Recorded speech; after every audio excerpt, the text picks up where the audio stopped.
Keith, we spoke a little bit before the game about Scotland maybe going to the next level and not just qualifying for tournaments, but now looking to go and compete. They haven't made pot two in the seedings for the draw for the group stages. But where do you think Scotland are now when it comes to major competitions? Are they just kind of just below competing, do you think?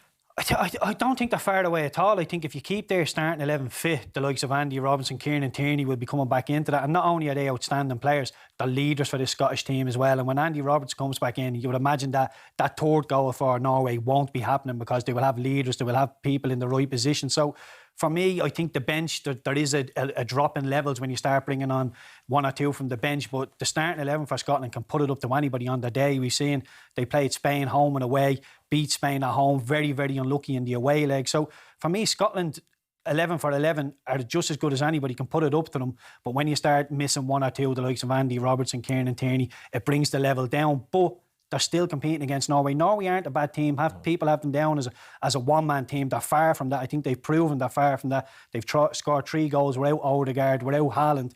They're a decent enough team. Scotland, for me, they were in and out on the night, managed to score 3 goals. But as you said, conceding 3 will be grating on Steve Clarke, and that will have to tidy up before they go to the Euros. And Damien, I'm sure they will tidy that up before the Euros, but where do you stand on that? How good a side could they be potentially? Look, I mean, they could get out of their group quite comfortably.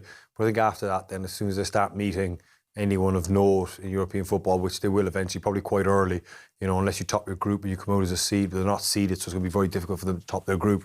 So I think the round of 16, I think it might be, in the Euros, as soon as they come up against somebody who's bang at it, they've proven they can compete with Scotland, or with Spain, so they can compete with top teams, but the very fact that they're going there, they're going to get group games, it's going to be an absolute party, the Scottish fans will get what they want, but round of 16, and if they get lucky, they might get a little bit further, but I'd say that's about it. It's good progress, we'll say. Yeah, absolutely.